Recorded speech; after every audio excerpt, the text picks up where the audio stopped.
तो एक बार फिर हम राजीव भाई को अब सुनेंगे और मेरी गुजारिश है कि आप जोरदार तालियों से उनका स्वागत करें।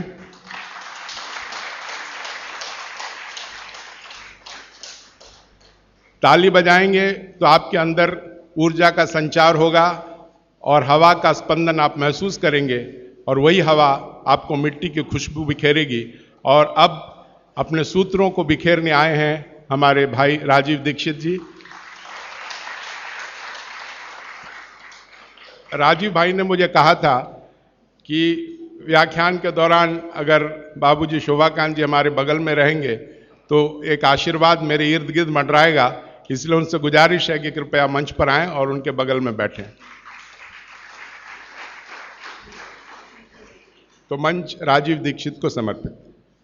कल मैंने आपसे जो बातें कही थी उनमें से बहुत सारी बातें आपको याद होंगी, शायद आपने लिखी भी होंगी। मुझे कल एक जानकारी दी बाबूजी ने, वो जानकारी आप सब तक पहुंचे, ये मेरी उनसे विनती है। उन्होंने जानकारी दी कि एक बार वो टीवीएस ग्रुप है ना, टीवीएस जो यहाँ का चेन्नई का सबसे बड़ा ग्रुप है और शायद भारत के सबसे बड़े ग्रुप में उनकी गिनती है, उनके घर वो भोजन करने गए थे। तो जरा बताएं। सभी भाई बहनों को नमस्कार। आज से करीब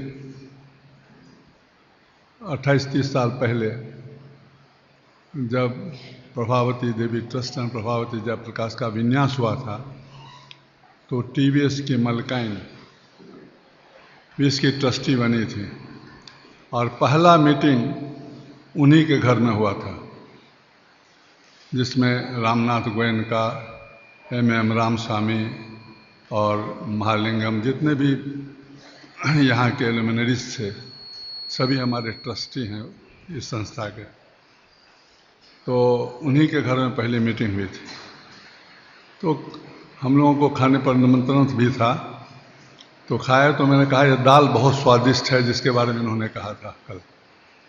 तो कहा कि इसको ये कैसे किए हैं, तो बोले और देखिए चूल्हे के ऊपर में तो मिट्टी का बर्तन था, तो उनके घर में मिट्टी का। मैंने कहा कि तब तो गैस बहुत खर्चा होता होगा। बोला हाँ गैस खर्चा होता है, लेकिन उसकी परवाह नहीं, खाने में स्वाद आता है, यह है वह है। बल्कि उनके पास बायोगैस भी लगी हुई थी बाहर में, अभी भी है।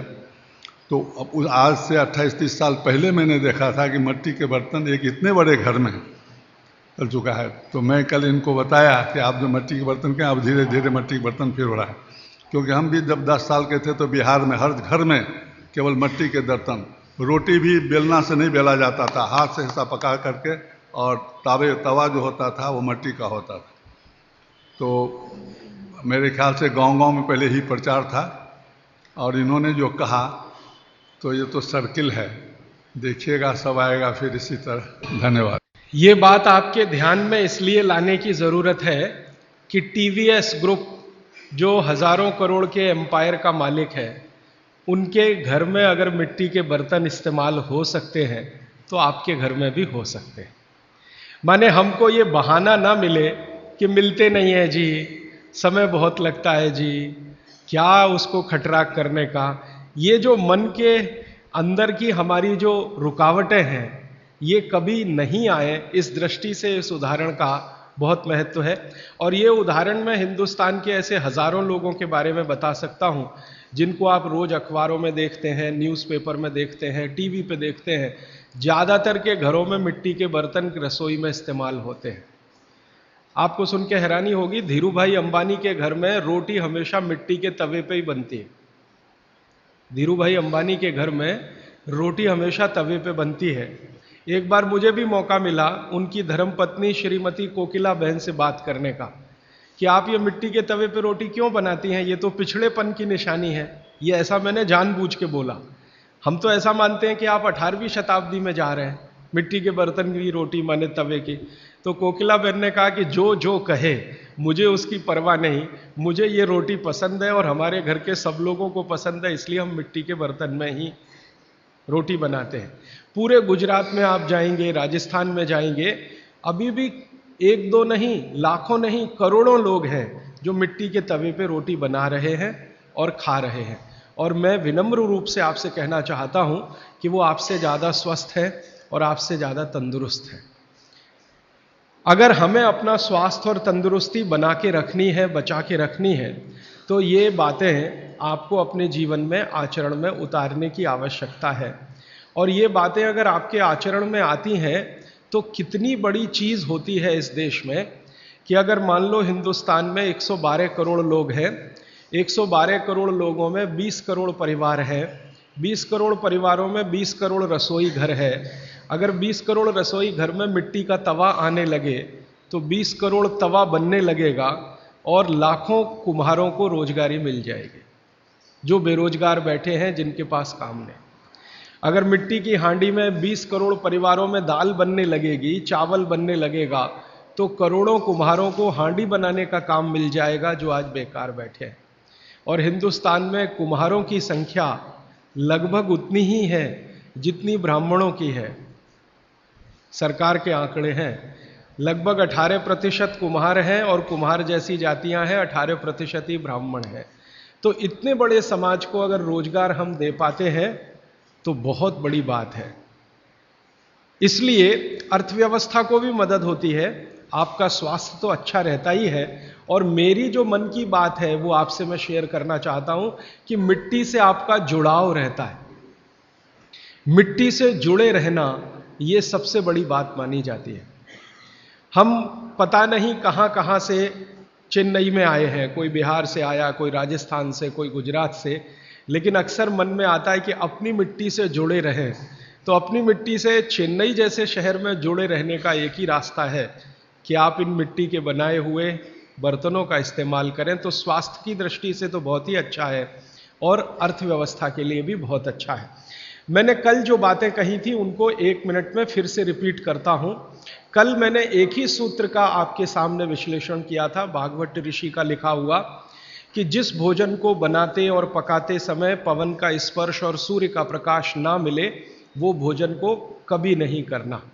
इस विश्लेषण में से शुरू हुआ कि पवन का स्पर्श और सूर्य का प्रकाश कहां कहां नहीं मिलता। तो सबसे पहली चीज निकल के आई प्रेशर कुकर। प्रेशर कुकर का खाना ना खाएं, कल मैंने बहुत विस्तार से बता दिया, आज सिर्फ दोहरा रहा हूं याद रखने के लिए। और उसके विकल्प के रूप में मैंने आपसे कहा मिट्टी के बर्तनों में खाना बनाएं। मिट्टी के बर्तन में खाना बनाने के पीछे जो सबसे बड़ा वैज्ञानिक कारण है कि ये जो मिट्टी है इसमें 18 तरह के माइक्रो न्यूट्रिएंट्स हैं। ये बात हमेशा आप याद रखिएगा। कैल्शियम मिट्टी में है, आयरन मिट्टी में है, सिलिकॉन मिट्टी में है, सल्फर मिट्टी में है। आपके शरीर को हर दिन 18 तरह के सूक्ष्म पोषक तत्वों की जरूरत होती है। 18 तरह के सूक्ष्म पोषक तत्वों की जरूरत होती है, जिनको आप अलग अलग भाषा में बोल देते हैं कि हमको प्रोटीन्स चाहिए, हमको विटामिन्स चाहिए, हमको कार्बोहाइड्रेट्स चाहिए, हमको फैट्स चाहिए। ये डॉक्टर कहता है ना आज की भाषा में कि आपको प्रोटीन की कमी हो गई है, प्रोटीन चाहिए, आपको कार्बोहाइड्रेट्स ज़्यादा चाहिए, आपको फैट्स ज़्यादा चाहिए। तो ये जो कुछ भी चाहिए इनको रसायन शास्त्र की भाषा में मैंने आपको समझाया कल, और आज कह रहा हूं कि ये 18 तरह के सूक्ष्म पोषक तत्व हैं जिनको मिल जाने से आपके भोजन को संपूर्णता मिलती है, माने भोजन पूर्ण होता है। और संयोग से या प्रकृति के कुछ ऐसे नियम से ये सारे तत्व मिट्टी में हैं, इसलिए मिट्टी के बर्तनों का उपयोग आपके लिए बहुत ही अच्छा है। दूसरा मैंने आपको कारण बताया था विज्ञान का। जिस वस्तु को खेत में, कृषि भूमि में पकने में जितना ज़्यादा समय लगता है, रसोई घर में भी उसको ज़्यादा समय में ही पकाना चाहिए। क्योंकि मैंने आपसे कहा कि खेत की मिट्टी में अरहर की दाल खड़ी है, 7-8 महीने में तैयार होती है। 7-8 महीने धीरे धीरे उसने प्रोटीन लिया, प्रोटीन के रूप में कुछ केमिकल्स उसने लिए मिट्टी से। ये 7-8 महीने तक लेते रहे अरहर की दाल के दाने, उसकी जड़ों की मदद से, तने की मदद से। अब वो दाल तैयार हुई है तो उसको पकाने में भी समय लगना चाहिए। जल्दी से आपने पका दिया तो उसके अंदर जो प्रोटीन्स गए हैं, जो बहुत तरह के माइक्रो न्यूट्रिएंट्स मिट्टी से अंदर गए हैं, इनको वापस आपके शरीर में आने में संभावना नहीं है। वो टूटेंगे तो आपके लिए उपयोगी उतने नहीं होंगे। मैंने आपसे कहा कि प्रेशर कुकर में वाष्प का दबाव इतना ज़्यादा होता है कि दाने टूटते हैं। पकते नहीं है, वो टूटते हैं। और टूटे हुए दाने, गर्म पानी है नीचे से, वो आपको ऐसा लगने लगता है कि वो पक गए हैं, वो पके नहीं है, वास्तव में वो सॉफ्ट हो गए हैं, मुलायम हो गए हैं। पकने से मतलब मैंने आपको बताया था कि उसके अंदर जो कुछ भी प्रकृति ने दी है पोषकता, वो आपको मिलने की स्थिति में आ गई या नहीं, तब हम उसको कहते हैं कि ये पक गया है। चाहे वो गेहूं का दाना हो, चाहे अरहर का दाना हो या तुअर का। तो ये बात अगर आपके ध्यान में आती है कि पकना मतलब क्या होता है और उबलना मतलब क्या होता है। एक शब्द है उबलना। उबलना होता है प्रेशर कुकर में, पकना होता है मिट्टी की हांडी में, क्योंकि मिट्टी की हांडी में धीरे धीरे पकती है हर चीज। कारण क्या है? मिट्टी जो है ना, ऊष्मा की कुचालक है। आप में से जो विद्यार्थी हैं वो जानते हैं, बैड कंडक्टर है, ऊष्मा की कुचालक है। माने मिट्टी को कोई चीज जल्दी ऊष्मा के रूप में मिलेगी नहीं, धीरे ही धीरे मिलेगी। तो धीरे ही धीरे फिर दाल पकेगी, और दाल पकेगी तो धीरे धीरे उसके माइक्रो न्यूट्रिएंट्स पानी के साथ आएंगे, फिर आप वो खाएंगे तो आपके शरीर को पूरी पोषकता मिलेगी। और भगवान ने जो चीजें बनाई हैं, प्रकृति ने जो चीजें बनाई हैं, उनकी पोषकता आपको मिले, इसके लिए बनाई है। ये जो दाल बनी है ना, आप अगर ध्यान से देखें तो दाल का ऊपर का हिस्सा है जो आप खा रहे हैं फल के रूप में, बीच का हिस्सा है वो जानवर खा रहे हैं।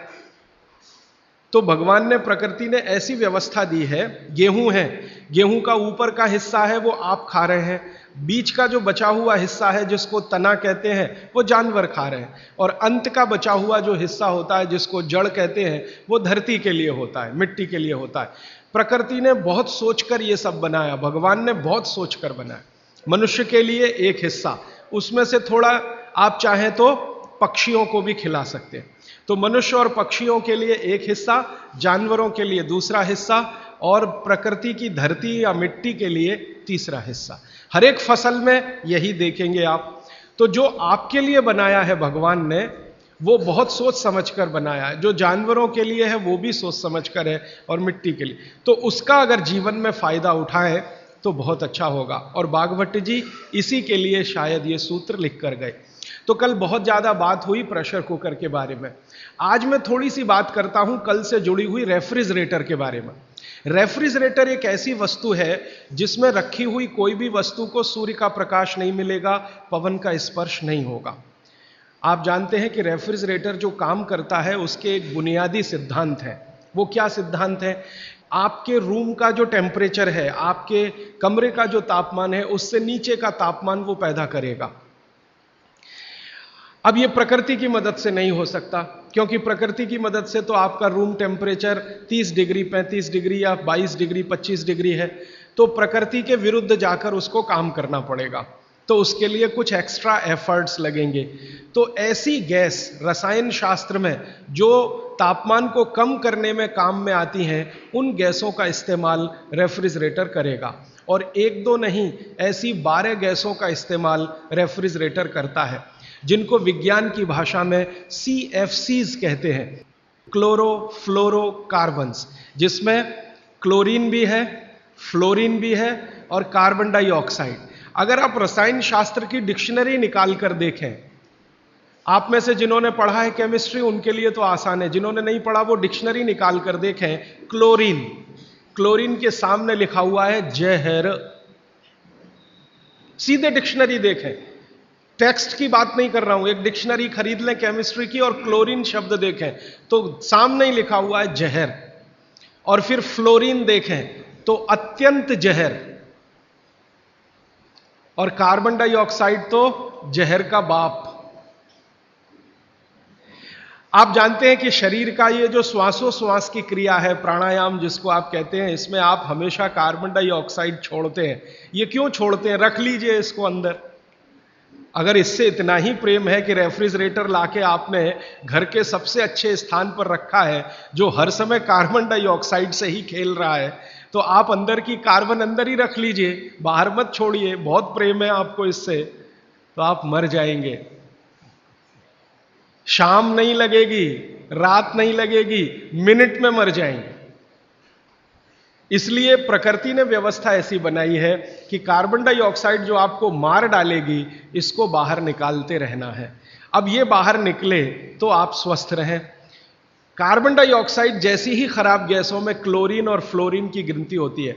अब ये तीनों कार्बन से मिला हुआ, क्लोरीन से मिला हुआ, फ्लोरीन से मिला हुआ 12 गैस एक साथ रेफ्रिजरेटर छोड़ता है। CFC1 गैस का नाम है, CFC1, CFC2, CFC3, ऐसी CFC12 तक 12 गैसें एक साथ छोड़ता, 24 घंटे छोड़ता रहता है, क्योंकि वो चालू है आपके घर में। अब इसमें आपने जो कुछ भी रखा है वो सब इन गैसों के प्रभाव में आता है। आप बोलेंगे जी हमने तो भोजन को ढक कर रखा है। कितना भी ढक के रखिए, क्योंकि गैसों का असर इतना तीव्र है कि स्टील को तोड़ के निकल जाने वाली गैसें हैं। स्टील के मोटे पट्टे को रख दीजिए, उससे निकल जाने वाली गैस है, हाई प्रेशर की।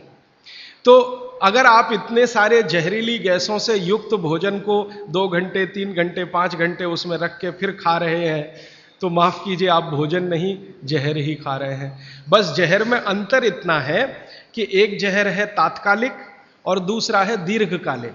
दीर्घकालिक जहर थोड़ा थोड़ा खाएं तो 5-7 साल में पता चला देगा, तात्कालिक खाएं तो 1 मिनट में आपको पता चल जाए।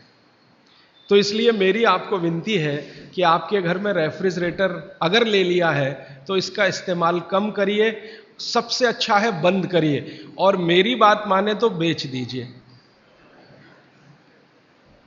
कोई भी सेकंड हैंड खरीद लेगा, और नहीं बिकता तो लोहे के भाव में बेच दीजिए, तो भी आप फायदे के सौदे में रहेंगे। क्योंकि इसके रखे रहने से जो मन में लालच है, लालच पता है क्या है? अगर ये है तो कुछ तो करो इसका, अगर ये है तो कुछ तो करो इसका, अगर ये है तो कुछ तो करो इसका। तो कुछ तो के चक्कर में हम जबरदस्ती ज्यादा खाना बनाते हैं और इसमें रखते जाते हैं। सवेरे का शाम को, शाम का अगले दिन सवेरे, अगले दिन का शाम को, ये चक्कर चलता रहता है।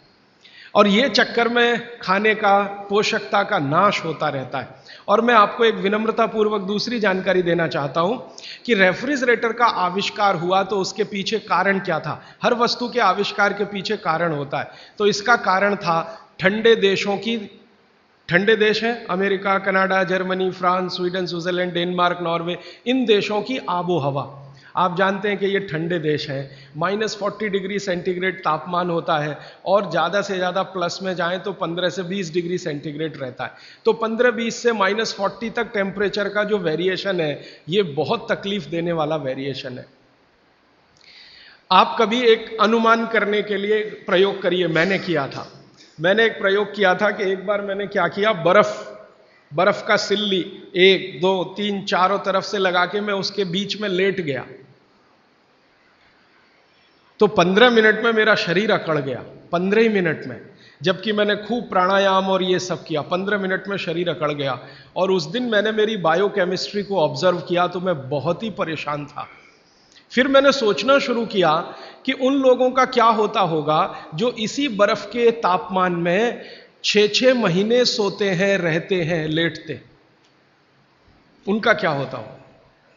8-8 महीने धूप नहीं निकलती कनाडा में, अमेरिका में, यूरोप के देशों, धूप नहीं निकलती, टेम्परेचर नहीं होता, और यही परिस्थिति में उनको सोना पड़ता है। तो कितनी तकलीफें उनके शरीर को होती होंगी, और शरीर के साथ उनके भोजन को होती होंगी, क्योंकि शरीर भोजन से ही है। तो भोजन को ये सारी तकलीफें थोड़ी कम हों, उसके लिए वहां के वैज्ञानिकों ने रात दिन मेहनत करके ये मशीन बनाई।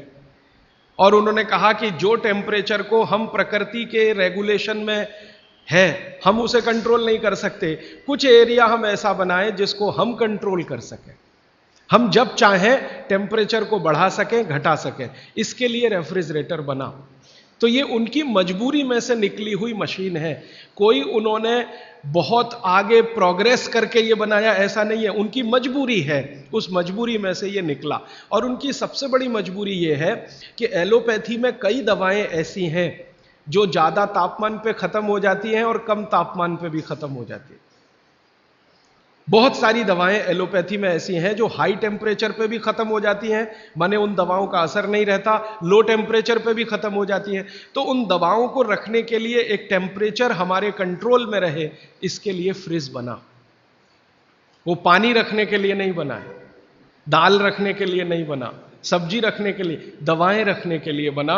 और आपको एक और जानकारी दूं कि यूरोप में ये जब आविष्कार किया सबसे पहले, तो मिलिट्री के लिए इसका उपयोग हुआ था और मिलिट्री के लिए ही ये बना था, क्योंकि आर्मी के जो सैनिक हैं वो चुस्त दुरुस्त और तंदुरुस्त रहने चाहिए। जब जरूरत हो दवाएं उनको समय पर उसी टेम्परेचर की मिलनी चाहिए, इसके लिए ये फ्रिज आया। ये हमारे लिए नहीं बना, हिंदुस्तान के लिए तो इसकी कोई आवश्यकता नहीं। और यूरोप में एक दूसरी समस्या है, आप जानते हैं कि जहां 6 से 8 महीने बर्फ पड़ेगी वहां हर चीज जरूरत की समय पर नहीं मिलेगी। मान लीजिए ये जो समय है ना, दिसंबर, जनवरी, फरवरी, मार्च, ये सब वहां बर्फ का समय है। अब इस बर्फ के समय में वो चाहे कि आलू चाहिए, नहीं मिलेगा, टमाटर चाहिए, नहीं मिलेगा, भिंडी चाहिए, नहीं मिलेगी, गाजर चाहिए, कुछ नहीं मिलेगा उनको। बर्फ मिलेगी, खा लो तो खा लो, नहीं तो उसको गर्म करके पानी बना लो, और कुछ नहीं मिलेगा। तो जो कुछ नहीं मिलेगा उस समय कुछ चीजों को स्टोर करके रखने के लिए रेफ्रिजरेटर है। जब मिल रहा है तो इकट्ठा खरीदो और स्टोर करके इसको रखना शुरू कर दो। अब गलती तो ये हो गई हम लोगों से कि हमने बिना सोचे समझे विचार किए उनकी नकल के साथ ये ले आया अपने घर में, और ऐसे लोगों के घर में भी ले आया जो केमिस्ट्री बहुत अच्छे से जानते, जो क्लोरोफ्लोरोकार्बन्स को रोज पढ़ते हैं और पढ़ाते हैं, उनके ही घर में फ्रिज। मैं कहता हूं प्रोफेसर साहब आप ये क्या गजब कर रहे हैं, आप तो जानते हैं क्या करें, पत्नी नहीं मानती, बच्चे नहीं मानते, तो आपकी केमिस्ट्री पत्नी को क्यों नहीं समझाई अभी तक? तो कहते समझती नहीं। तो मैंने कहा फिर आप प्रोफेसर क्यों हो गए? जो आप अपनी पत्नी को केमिस्ट्री नहीं समझा सके तो बच्चों को कैसे समझाएंगे? आप अपने बच्चों को नहीं समझा सके, दूसरों को कैसे समझाएंगे? तो मुश्किल यह है कि हम विज्ञान पढ़ रहे हैं लेकिन वैज्ञानिक नहीं हो रहे, अपने जीवन में नितांत विज्ञान के विरुद्ध काम कर रहे हैं। प्रकृति और विज्ञान के विरुद्ध अगर कोई चीज सबसे खराब हमारे घर में है तो प्रेशर कुकर के बाद यही है, रेफ्रिजरेटर। तो मेरी विनती है कि आप इसका रखा हुआ खाना मत खाइए, क्योंकि वो जहर हो जाता है। तो आप बोलेंगे फिर क्या करें? एक नियम बना लीजिए अपने जीवन में, जो हमारे दादा दादी, नाना नानी के समय का बनाया हुआ है, और शायद बाघभट्ट ने भी ये नियम लिखा है बहुत रेखांकित करके। वो ये कहते हैं, अब मैं दूसरे नियम पर आ रहा हूं, पहले नियम खत्म हो रहे हैं, अब दूसरे पर मैं जा रहा हूं। बाघभट्ट जी कहते हैं कि कोई भी खाना जो बना, कोई भी खाना, दाल बनी, चावल बना, रोटी बनी, बनने के 48 मिनट के अंतर इसका उपभोग हो जाना चाहिए। यह दूसरा नियम, दूसरा सूत्र है। कोई भी खाना बना, बनने के 48 मिनट के अंदर उसका उपभोग माने कंजम्पशन हो जाना चाहिए। रोटी बनी, बन गई, अब 48 मिनट के अंदर खा लीजिए। चावल बन गया, 48 मिनट में खा लीजिए। दाल बन गई, 48 मिनट में खा लीजिए। खीर बन गई, 48 मिनट में खा लीजिए। सिवई बन गई 48। ये 48 मिनट का चक्कर क्या है? 48 मिनट, 40 मिनट भी नहीं, 50 मिनट भी नहीं, 48 मिनट। तो बाघभट्ट जी का जीवनी जब पढ़ा तब मुझे पता चला कि वो बहुत बड़े मैथमेटिशियन भी थे। आयुर्वेद के तो चिकित्सक थे ही, मैथमेटिक्स के बड़े पंडित थे। तो उन्होंने जितने कैलकुलेशन किए हैं वो सब इसी तरह के हैं, 42 मिनट। अब ये जो मिनट है ये मैंने जोड़ा है, बाघभट्ट जी ने लिखा है 48 पल। हमारे यहां जो होता है ना, पल होता है, क्षण होता है, प्रतिपल होता है। हमारे यहां जो समय की नापने की डिग्रियां हैं वो पल है, क्षण है, प्रतिपल है, वगैरह वगैरह। ये जो मिनट का चक्कर है ये तो यूरोप और अमेरिका से आया हुआ है। ये मिनट आपको समझता है, पल समझता नहीं, इसलिए मैंने इसमें जोड़ दिया है। हालांकि 1 मिनट 1 पल के बराबर नहीं है। 1 पल 1 मिनट से थोड़ा कम है। अगर बाघभट्ट जी के कैलकुलेशन में करूं तो 1 मिनट का 52वां हिस्सा 1 पल है। और बाघभट्ट जी कहते हैं कि लगभग भोजन बनने के 50 पल के अंदर आप उसको कंज्यूम कर लीजिए। तो मिनट मैंने कैलकुलेट किए तो वो 48-47 के आसपास आता है। ये कैलकुलेशन है। तो जो बना हुआ भोजन है वो आप 48 मिनट में कर लीजिए, तो आपके लिए सबसे ज्यादा पोषकता देने वाला है। जो इसके बाद आप भोजन करें तो धीरे धीरे उसकी पोषकता कम होने लगती है। अगर आपने 6 घंटे के बाद किया बनने के बाद तो पोषकता कम हो जाएगी, 10 घंटे के बाद और कम हो जाएगी, 12 घंटे के बाद बिल्कुल ना के बराबर, और 24 घंटे के बाद तो खत्म, बासी हो गया। बासी शब्द है ना, ये बागवट जी का है। 3500 साल पहले ये शब्द था, बासी हो गया जी। और वो कहते हैं ये बासी भोजन तो जानवरों के खिलाने के लिए भी नहीं है, आप कैसे खा रहे हैं। बागवट जी ने एक बहुत अच्छे मजे की बात लिखी है। उन्होंने कहा भारत देश में 365 दिन का जो चक्र है एक वर्ष का, इसमें एक ही दिन ऐसा है जिस दिन आप ये खा सकते हैं, 364 दिन नहीं खा सकते, एक ही दिन खा सकते हैं। और वो एक दिन का उन्होंने बहुत पक्का कैलकुलेशन किया है कि उस दिन शरीर के वात पित्त और कफ की अवस्था क्या होती है, उसके अनुसार बासी भोजन चलता है। तो मैंने वो जब ध्यान दिया तो पता चला कि वो दिन हमारे देश में एक त्योहार आता है, उसको मेरी मां कहती है बासोड़ा, आप पता नहीं क्या कहते हैं। एक ही त्योहार है अपने देश में जिस दिन हम बासी खाना ही खाते हैं। और ये जो त्योहार है, इस जो दिन पड़ता है, ये कार्तिक अगहन पूस माह के हिसाब से इसका जो दिन पड़ता है, बागवट जी का दिन भी वही पड़ता है। तब मेरे समझ में आया कि इस देश के त्योहारों के पीछे वैज्ञानिकता है।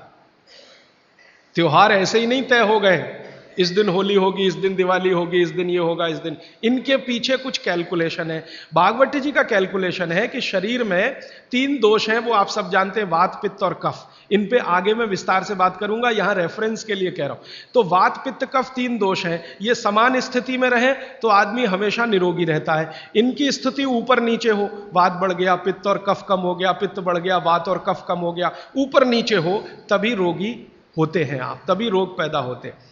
तो एक दिन ऐसा आता है 365 में से एक दिन ऐसा आता है जिस दिन ये वात पित्त कफ की स्थिति बिल्कुल ऐसी होती है जो विचित्र लगती है, माने होनी नहीं चाहिए ऐसी स्थिति हो जाती है।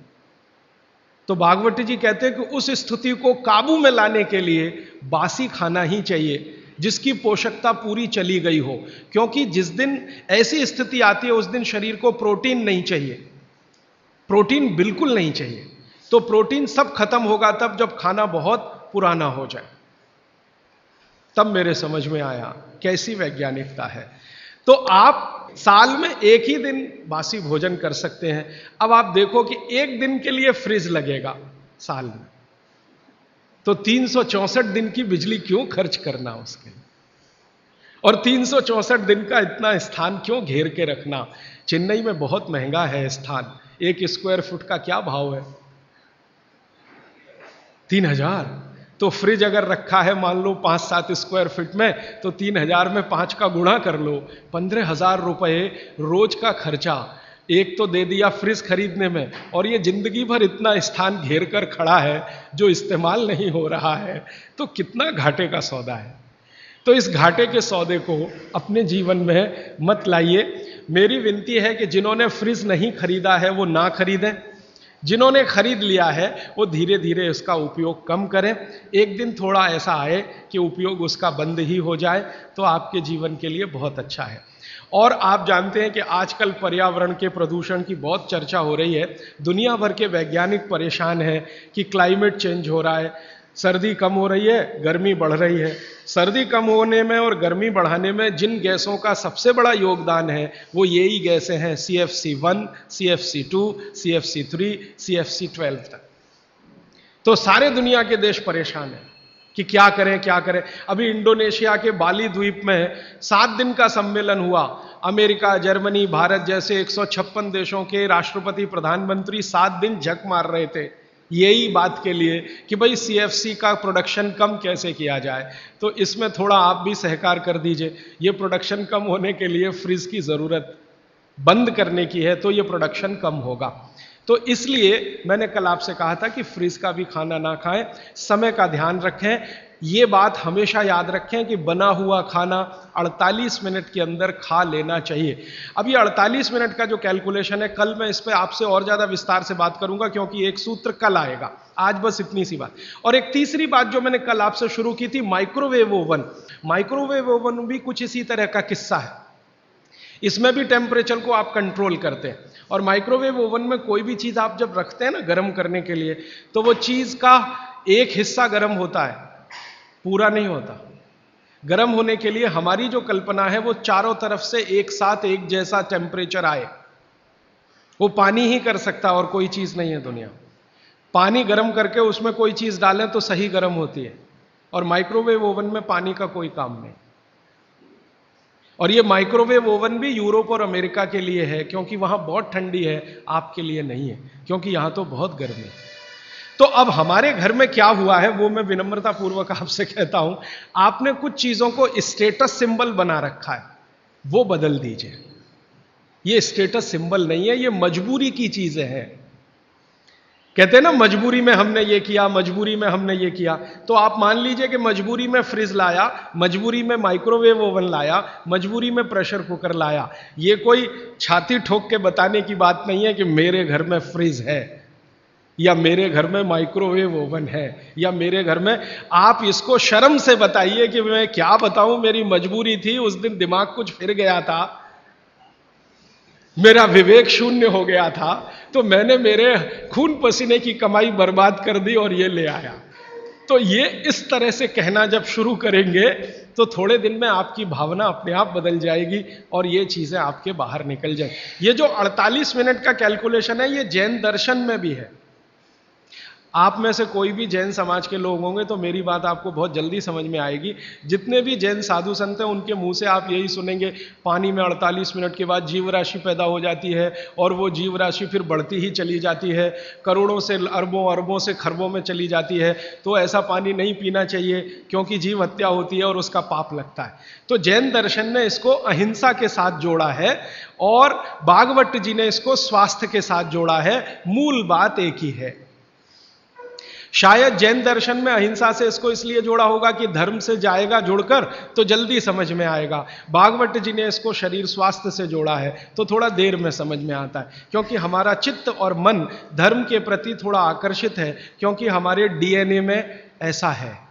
भारत का जो डीएनए है वो ऐसा ही है, जिसमें धर्म की बात करो तो तुरंत समझ में आए। विज्ञान थोड़ा पीछे से आता है, इसलिए इस देश में धार्मिक लोगों की पूजा होती है, वैज्ञानिकों को कोई पूछता नहीं है, वो ऐसे ही बेचारे घूमते रहते हैं। कभी आप जैसे लोग उनको माला वाला डाल दे तो ठीक हो गया, वरना इस देश के वैज्ञानिक कहाँ मरते हैं, कहाँ खपते हैं, कौन जानता है, कौन पूछता है। लेकिन साधु, सन्यासी, महात्मा इतने पूजे जाते हैं इस देश में, जिनके पीछे आप कुछ नहीं जानते, उनका इतिहास, उनका भूगोल, तो भी आप उनके चरणों में लौटते रहते हैं। वो आपके डीएनए का दोष है, मेरे डीएनए का दोष है, आपके डीएनए का दोष है, क्योंकि डीएनए ऐसा है इस देश में। कभी मौका मिला तो इस पे बात करूंगा कि गर्म देशों का डीएनए और ठंडे देशों का डीएनए बिल्कुल अलग होता है। ये जो यूरोप और अमेरिका में रहने वाले लोग हैं ना, इनका जो डीएनए है और हमारा जो हम भारत, पाकिस्तान, बांग्लादेश में रहने, इनका बिल्कुल डिफरेंट है। जो दुनिया के गर्म देश हैं, सारे धर्म यहीं से निकले। आपको मालूम है ईसाइयत यहीं से निकली, पूर्व से ही निकली, इस्लाम भी पूर्व से निकला, हमारा हिंदू धर्म जिसको सनातन मानते हैं ये भी पूर्व से निकला। पश्चिम से कोई धर्म आज तक निकला ही नहीं। ईसाइयत निकलने का स्थान बेथलम है ना, बेथलम इजराइल, वो पूर्व में है। ईसाइयत के बाद इस्लाम के निकलने का स्थान वो भी वही है, बेथलम में। वो एक ही स्थान के लिए मर रहे हैं कि ये मेरा, कि ये तेरा, और लड़ाई 60 साल से चल रही है। और वो 10 स्क्वायर फीट की जगह है बस। हाँ, 10 स्क्वायर फीट की जगह में 33 करोड़ मर गए और छोड़ना नहीं चाहते। ये मैं ले लूं कि ये तू ले ले, ये फिलिस्तीन का कि ये इजराइल का। तो ये फिलिस्तीन और इजराइल यूरोप में नहीं है, एशिया में है, और एशिया दुनिया के पूर्व में है। तो सारे धर्म पूर्व से ही निकले हैं, क्योंकि पूर्व का डीएनए कुछ इस तरह का है। पश्चिम से धर्म निकला नहीं कोई, क्योंकि डीएनए दूसरे तरह का है। तो ये डीएनए का दोष है, हम धर्म को मानते हैं। इसलिए शायद जैन शास्त्रों में, जैन आचार्यों ने, जैन संतों ने इसको धर्म से जोड़ दिया। तो ये धर्म से जुड़ा हुआ विज्ञान की बात है। इसको विज्ञान से पहले समझकर धर्म में आप पालन करेंगे तो आपका विश्वास इस पर पक्का होगा।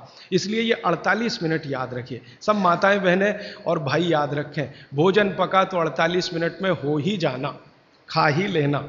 इसलिए शायद पुरानी परंपरा हमारे देश में है, गरम खाना खाओ, माने वो 48 मिनट के पहले हो जाए। गरम गरम रोटी बना के खिलाओ या गरम गरम रोटी खाओ। आपको शायद मालूम नहीं है, आप में से जो यूरोप और अमेरिका ज़्यादा घूमते हैं वो इसका अंदाज़ा लगाएंगे कि गरम रोटी का महत्व क्या है। क्योंकि यूरोप में नहीं मिलती, अमेरिका में नहीं मिलती, दुनिया के 56 देशों में गरम रोटी नहीं मिलती, क्योंकि उसको बनाना नहीं जानता कोई। दुनिया की आबादी 600 करोड़ है, 600 करोड़ आबादी में 300 करोड़ महिलाएं, 300 करोड़ पुरुष अगर मान लें तो 300 करोड़ महिलाओं में लगभग 250 करोड़ महिलाएं नहीं जानती कि गरम रोटी कैसे बनती है। उनके पास गेहूं का आटा है, गेहूं का आटा भी है, क्योंकि यूरोप के कई देशों में गेहूं है, अमेरिका में गेहूं पैदा होता है, कनाडा में भी गेहूं पैदा होता है। गेहूं ठंडी की फसल है तो ठंडे देशों में होता, तो गेहूं है, गेहूं का आटा भी है, रोटी बनाना नहीं आता। क्यों? कोई यूनिवर्सिटी नहीं है वहां जो सिखाए इसको, कोई कॉलेज नहीं है जो सिखाए इसको, तो यूनिवर्सिटी कॉलेज नहीं है, और कोई मां नहीं है जो अपनी बेटी को सिखाए, क्योंकि मां को नहीं आता तो बेटी को क्या सिखाए। और हजारों लाखों सालों से वहां ये चक्कर चल रहा है, रोटी बनाना नहीं आता। किसी यूरोपियन और अमेरिकन व्यक्ति के बारे में अभी एक छोटा सा किस्सा बताता हूं। थोड़े दिन पहले हमारे पास एक दंपत्ति आए फिनलैंड से, एक पति और एक पत्नी दोनों आए। उन्होंने कहा मुझे भारत का गांव देखना है, तो हमने एक गांव में भेज दिया। संयोग से जिस गांव में गए वहां शादी थी, तो हमने कहा उसमें भी आप शामिल हो जाइए, तो भारत क्या है आपको ज्यादा अच्छे से समझ में आएगा। तो वो शादी में जब शामिल हुए तो रोटियां बना रहे थे, कोई पूड़ी बना रहा है। तो गांव में तो आप जानते हैं ना, नौकर नहीं बनाते, सब गांव इकट्ठा होकर बनाता है। जिसके घर में शादी है उसके घर में दूसरे घर के लोग आ जाते हैं, दूसरे घर का चूल्हा बंद हो जाता है, सब एक ही घर में खाते हैं। तो सब महिलाएं बना रही थी, तो उस फिनिश दंपत्ति ने पूछा ये सब कितना पैसा लेंगी? तो उनको कहा ये पैसा वैसा नहीं लेने वाले। तो ये कैसे हो सकता है? तो हमने कहा ये है क्योंकि भारत कोऑपरेशन पे चलता है, कंपटीशन से नहीं चलता ये देश। हमारे समाज में कोऑपरेशन है, कंपटीशन नहीं है। तो फिर वो फिनिश दंपत्ति में जो महिला थी वो सबसे ज्यादा इस बात को परेशान थी लेकर कि ये रोटी एकदम गोल बन रही है, 100% गोल। उसकी जिंदगी में ये कल्पना नहीं है कि 100% गोल चीज कोई हाथ से बन सकती है। वो कहती है उसने कभी सोचा था भारत के बारे में कि मशीन से बनाते होंगे रोटी, और वो कह रहे हैं ये हाथ से बनाते हैं 100% गोल। तो उसका जितना कैमरे में रील थी उसने सब उसी पे खर्च कर दी, गोल रोटी बना के देखने में उसको। माने आपको मैंने ये उदाहरण इसलिए दिया कि उनके लिए ये अजूबा है, उनको लगता है कि कोई महिला ये कर पाए। और मैंने जब वो जा रहे थे तो पूछा आपको भारत में कौन सी चीज सबसे अच्छी, तो उनका ये जो रोटी है गोल, ये सबसे महत्वपूर्ण वस्तु है जिसकी वैल्यू हमारे लिए सबसे ज्यादा है, क्योंकि हम जानते नहीं ये कैसे बनती है। और आपके घर में हर माँ बहन इसको बना सकती है, 10-12 साल की बहन भी आसानी से बना सकती है। इसका मतलब है कि रोटी ताजा और गर्म ये भारत में ही संभव है, दुनिया के दूसरे देशों को नसीब नहीं है। तो आप समझ लीजिए कि आपके पास कितनी वैल्यूएबल चीज है गरम रोटी, और उसको आप छोड़कर ठंडी करके खाएं तो ये आपका दुर्भाग्य है, सौभाग्य नहीं। तो रोटी को गरम गरम ही खाएं, गरम गरम ही खिलाएं। यूरोप में कोई किसी को खिलाता नहीं क्योंकि कोई बनाता नहीं और जानते भी नहीं। वहां तो बेचारे 3-3 महीने पुरानी रोटी खाते हैं जिसको डबल रोटी कहते हैं, पाव रोटी कहते हैं। मैंने एक सिंपल कैलकुलेशन किया था कि पाव रोटी बनने के बाद और खाने तक 90 दिन निकल जाते हैं अमेरिका और यूरोप में। पता है क्या कि गेहूं हर जगह होता नहीं, कुछ जगह होता, तो गेहूं बड़े बड़े ट्रक में भर के वहां तक जाता है जहां गेहूं को पीसने वाली चक्कियां लगी हुई हैं, फ्लोर मिल्स, वहां उनका आटा बनता है। फिर वो आटा ट्रक में भर भर के फिर वहां जाता है, फिर जाकर उससे डबल रोटी बनती है, फिर वो वहां से बनकर कहीं और जाती है, फिर ऐसी चक्कर में 90 दिन निकल जाते हैं। हमारे आयुर्वेद शास्त्र में भागवत जी कहते हैं कि आटे को जितना ताजा इस्तेमाल किया उतना ही बेहतरीन है। आटे के बारे में वो कहते हैं जितना ताजा इस्तेमाल किया उतना ही बेहतरीन है। रोटी के बारे में कहते हैं 48 मिनट के अंदर खा लेना चाहिए। और पिसा हुआ आटा वो ये कहते हैं कि 15 दिन से ज्यादा पुराना कभी भी मत खाना, 15 दिन मैक्सिमम, वो भी गेहूं के लिए। ये चना और मक्की और ज्वारी इसके लिए तो 7 ही दिन कहा उन्होंने, 7 दिन से ज्यादा पुराना नहीं खा सकते, क्योंकि वही किस्सा है, उसकी माइक्रो न्यूट्रिएंट कैपेसिटी लगातार कम होती चली जाती है। तो अब आप बोलेंगे जी ताजा आटा कहां से लाएं? चक्की है, जिंदाबाद। हिंदुस्तान में हजारों लाखों वर्षों से आटा ताजा बनाकर रोटी बनाने की परंपरा है कि नहीं? जो माताएं यहां बुजुर्ग हैं, इन्होंने अपना गांव देखा होगा, अपने गांव के घर की चक्की देखी होगी। ये चक्की पे मैंने थोड़ा रिसर्च किया कि ये क्या अद्भुत चीज बनाई है हमारे ऋषि मुनियों ने। ये दुनिया की ऐसी अद्भुत मशीन है जो आपको ताजा आटा तो देती ही है आपके शरीर की स्वास्थ्य के लिए, और आपके अंदर की मांसपेशियों को हमेशा फ्लेक्सिबल रखती है। और हमारे घरों में ये जो चक्की चलाने का काम माताएं करती रही हैं, मैंने इन माताओं पर एक छोटा सा रिसर्च अभी पिछले साल पूरा किया। मेरे एक दोस्त हैं, आयुर्वेद के चिकित्सक हैं, उनके साथ मिलकर, वो गांव में रहते हैं। तो मैंने कहा आप गांव की कुछ महिलाओं पर अध्ययन करिए कि जो चक्की चलाती हैं, इनके बारे में जरा पता करिए। और जो चक्की नहीं चलाती, पिसा हुआ आटा लाती हैं। तो उन्होंने कहा जो चक्की चलाने वाली माताएं हैं, उनके गांव में 90 माताएं हैं, किसी को भी सिजेरियन डिलीवरी नहीं हुई है। चक्की चलाने वाली माताओं के पैरों में दर्द नहीं है। चक्की चलाने वाली माताओं को कभी भी कंधा नहीं दुख रहा है, गर्दन नहीं दुख रही है, नींद अच्छी आ रही है, डायबिटीज नहीं है, हाइपरटेंशन नहीं है, ब्लड प्रेशर नहीं बढ़ा है, 48-50 बीमारियां नहीं है। और जो माताएं पिसा हुआ आटा ला रही हैं, कैप्टन कुक, आईटीसी का, उनके घरों में डायबिटीज भी है, अर्थराइटिस भी है, हाइपरटेंशन भी है, ये भी है वो। तो मैंने वो वैद्य जी को कहा कि आप क्या मानते हैं ये जो चक्की चलाने वाली माताएं, ये ऐसा क्या विशेष काम कर रही हैं? तो उन्होंने मुझे समझाया, वो मेरे भी समझ में आया, आपको भी समझ। हम जब चक्की चलाते हैं तो एक दिन चला के देखिए तो आपको समझ में आए। सबसे ज्यादा दबाव पेट पे पड़ता है, हाथ पे इतना नहीं है, पेट पे दबाव है। और मां के पेट में एक एक्स्ट्रा ऑर्गन है जो पिता के पेट में नहीं है, जिसको गर्भाशय कहते हैं। ये गर्भाशय आपके पेट के बिल्कुल बीचों बीच हिस्से में, चक्की चलाते समय सबसे ज्यादा जोर वहीं है। और गर्भाशय के बारे में आयुर्वेद के सारे रिसर्च और आधुनिक विज्ञान के सारे रिसर्च ये कहते हैं कि ये गर्भाशय के आसपास के एरिया में जितना हलन चलन हो, उतनी इसकी फ्लेक्सिबिलिटी है।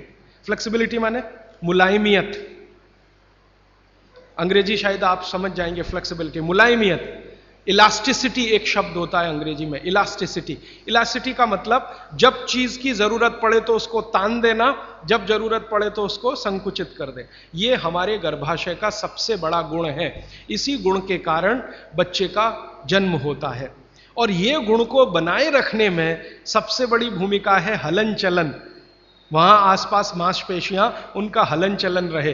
तो ये हलन चलन सबसे अच्छे तरीके से, मैंने खुद चला के देखा चक्की, ये सबसे ज्यादा पेट के हिस्से में ही होता है। तब मेरे समझ में आया कि जो माताएं नियमित रूप से चक्की चला रही हैं, उनको सिजेरियन डिलीवरी नहीं हो रही है, क्योंकि गर्भाशय की इलास्टिसिटी मेंटेन है, तो आसानी से बच्चा बाहर आ रहा है बिना किसी ऑपरेशन के। तब मुझे ध्यान आया कि हमारी जो पुरानी माताएं हैं, उनके 8-8, 10-10 बच्चे होते थे, कभी सुना नहीं कि सिजेरियन। वो दाई आती थी गांव की, जो एमबीबीएस नहीं है, एमडी नहीं है, एमएस नहीं है, और बच्चे करा के चली जाती थी, ऐसे ही जैसे दाल पका के कोई चला गया या चावल पका के कोई चला गया। हां, ऐसे होता है। तो हमने इस बात को जब ध्यान दिया, तब मेरे मन में आया कि इसको थोड़ा और बड़ा रिसर्च करना चाहिए।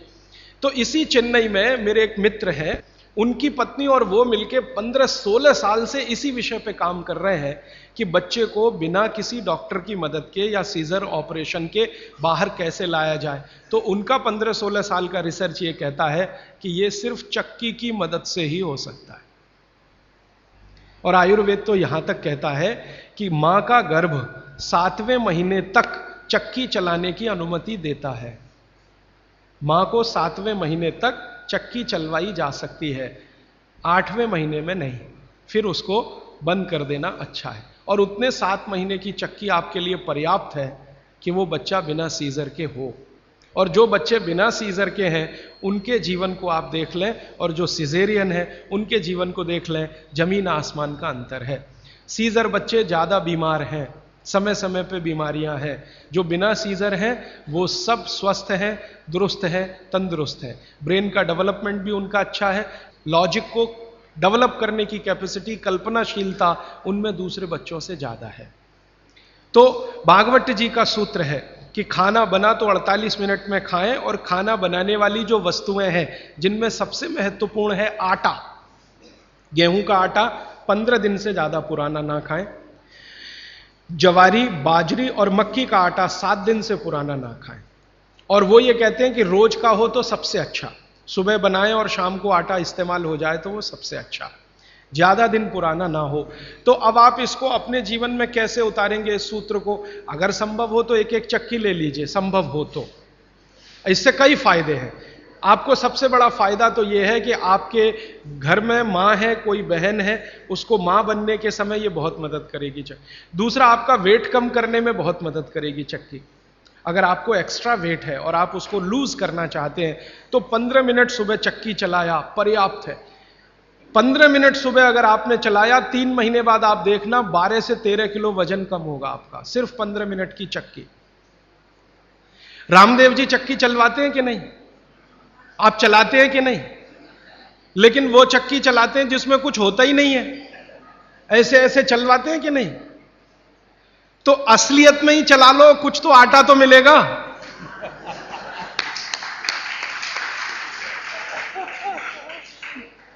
कम से कम आटा तो निकलेगा, बाई प्रोडक्ट। यहां तो कुछ निकल ही नहीं रहा है, बस ऐसे ऐसे चला। अब आप बोलेंगे जी चक्की कहां मिलेगी? चक्की अभी भी मिल रही है, यहीं चेन्नई में मिलेगी। पत्थर बनाने वाले बहुत लोग इस देश में हैं जो अभी भी ये काम कर रहे हैं, लेकिन वो रो रहे हैं कि राजीव भाई ये कोई खरीदता नहीं, हम क्या करें, हमारा सिलबट्टा भी कोई खरीदता नहीं, चक्की भी कोई। तो मैंने संकल्प लिया है कि मैं बिकवाऊंगा आपकी चक्की। हाँ, और मैं उनका फोकट का मार्केटिंग मैनेजर हूं। वो मुझे कुछ एक पैसा नहीं देते, लेकिन मैं उनके लिए मार्केट बनाने के काम में लगा हुआ हूं। ये मार्केट बनाने में भागवत जी की बड़ी मदद मिल रही है। तो आप चाहें तो एक चक्की ले लीजिए, बहुत महंगी नहीं आती, सस्ती है। 15 मिनट आप भी चलाइए, महिलाएं भी चला सकती हैं, पुरुष भी चला सकते हैं। इसमें ऐसा कुछ भेदभाव नहीं है कि पुरुष ना चलाएं महिला ही चलाएं। महिला चलाएं तो उनको थोड़ा एक्स्ट्रा गेन है। एक्स्ट्रा गेन माने आपको जो एक्स्ट्रा ऑर्गन है बॉडी में, यूट्रस, वो पुरुष को नहीं है, इसको मदद मिलेगी आपको फ्लेक्सिबल बनाए रहे। और मैं आपको एक बहुत गहरी बात कहने आया, वो माताओं बहनों को विशेष रूप से, उम्र के एक पड़ाव में जब आप 45 वर्ष के आसपास हो जाएंगी, तब आपको गर्भाशय के बहुत सारे कॉम्प्लिकेशन शुरू होंगे। सबसे बड़ा कॉम्प्लिकेशन तो यहीं से शुरू होगा कि आपको मेनोपॉज पीरियड शुरू होगा, मेंसेस साइकिल आपकी बंद होगी, मेनोपॉज पीरियड शुरू होगा। और उस पीरियड में जितने कॉम्प्लिकेशन हो सकते हैं वो बच्चे के जन्म के समय भी नहीं होते कभी। और कई कॉम्प्लिकेशन तो ऐसे जिनको कोई मां समझ भी नहीं पाती कि ये क्या हो रहा है मेरे साथ।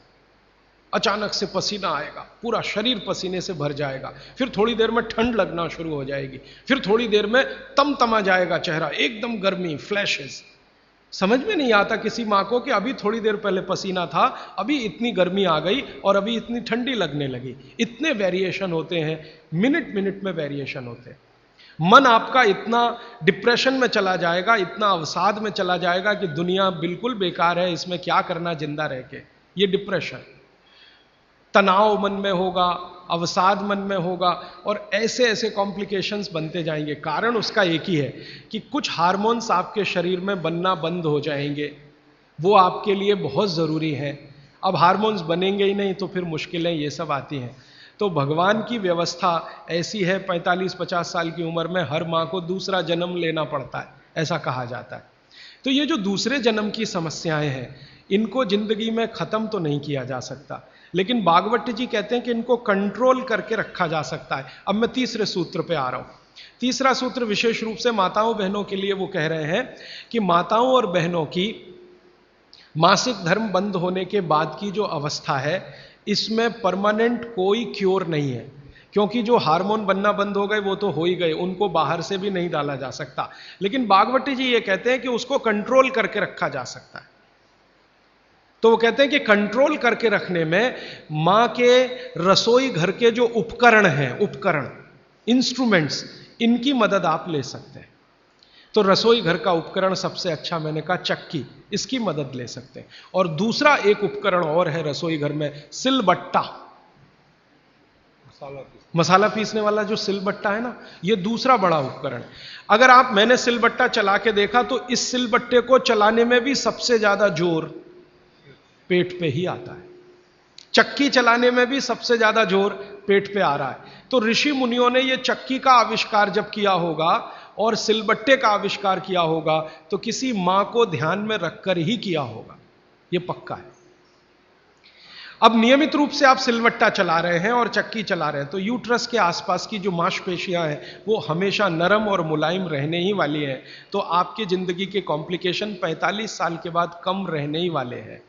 आप उनको दवा खा खा के कम करें तो दवाओं के साइड इफेक्ट्स हैं, ज्यादा दवाओं के साइड इफेक्ट है कि मोटापा बढ़ेगा।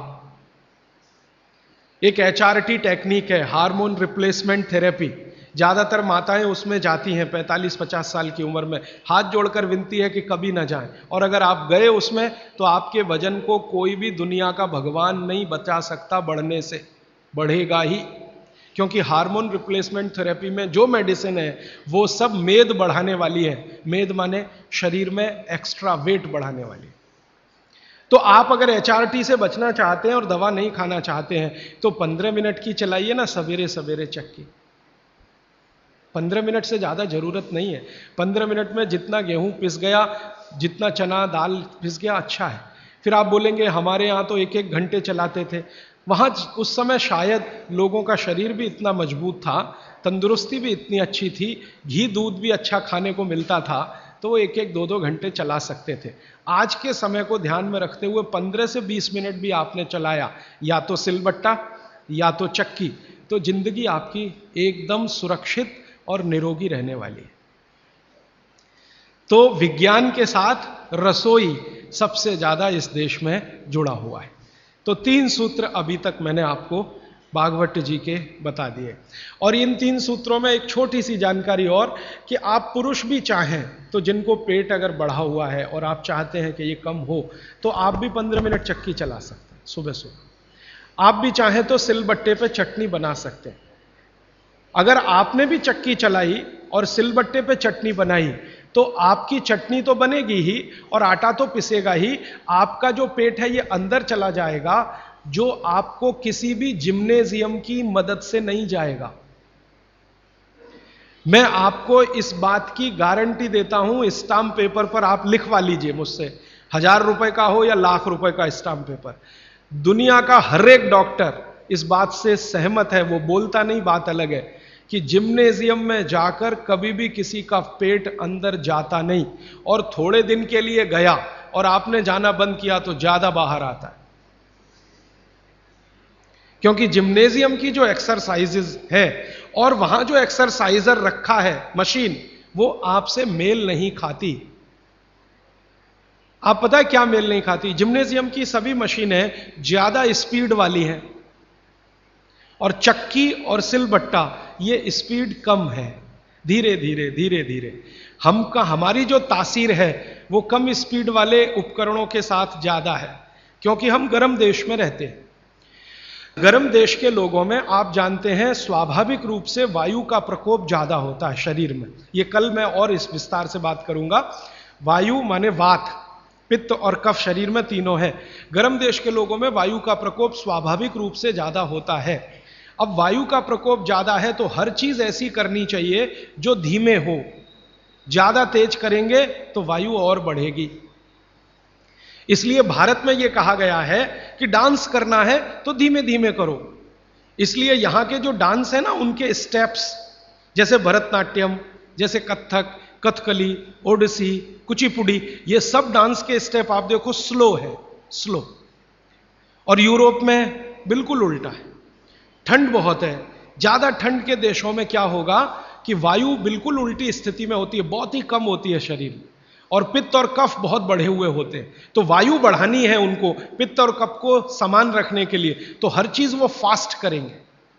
उनके डांसेस बहुत फास्ट होंगे। आप देखो रशियन बैले होता है ना, क्या फास्ट स्टेप्स वो करते हैं, क्योंकि वो उनके लिए आवश्यक है।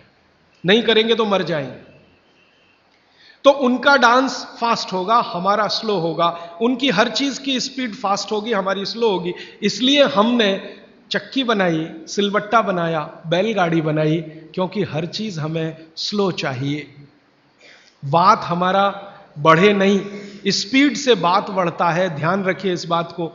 बैलगाड़ी क्या है? पहिया ही तो है। मुख्य क्या है? पहिया है ना। तो पहिए का इन्वेंशन सबसे पहले भारत में ही हुआ दुनिया में, लेकिन हमने वो बैलगाड़ी में लगाया, हवाई जहाज में नहीं लगाया।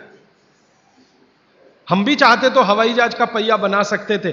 जिसने सबसे पहला पहिया बनाया दुनिया में वो हवाई जहाज का भी बना सकता था, लेकिन जरूरत नहीं अपने को जरूरत बैलगाड़ी की ही है, क्योंकि ये स्लो है। स्लो इसलिए कि बैल जो खींच रहा है उसके शरीर को वायु का प्रकोप ना बढ़े। हमारे यहां मनुष्य के लिए जितना सोचा गया, बैल के लिए भी उतना ही सोचा गया, क्योंकि बैल और मनुष्य बराबर है, हमारे यहां अलग नहीं है, हिस्सा है हमारा, परिवार का हिस्सा। तो बैल जब बैलगाड़ी को खींचे, अगर गाड़ी फास्ट है तो बैल को फास्ट दौड़ना पड़ेगा, तो बैल की वायु बढ़ेगी, और वायु बढ़ने से मृत्यु जल्दी होती है। तो बैल ज्यादा दिन तक जीवित रहे, आपका काम करे, इसलिए बैलगाड़ी में स्पीड स्लो रहे, इसलिए बड़ा पहिया बनाया। पहिया जितना बड़ा होगा स्पीड उतनी स्लो होगी, पहिया जितना छोटा होगा स्पीड उतनी ज्यादा होगी। नंबर ऑफ रोटेशंस होंगे ना पर मिनट, जिसको आप RPM, रोटेशंस पर मिनट, जितने ज्यादा होंगे स्पीड उतनी होगी। तो रोटेशन ज्यादा करने के लिए छोटे पहिए ही चाहिए, इसलिए हवाई जहाज में छोटे पहिए हैं।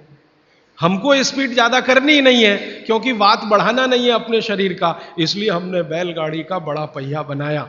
अब हमने बैलगाड़ी बनाई तो पिछड़े नहीं है, और उन्होंने हवाई जहाज का पहिया बनाया तो अगड़े नहीं है। उन्होंने अपनी मजबूरी का समाधान करने के लिए बनाया, हमने हमारी मजबूरी का समाधान करने के लिए बनाया।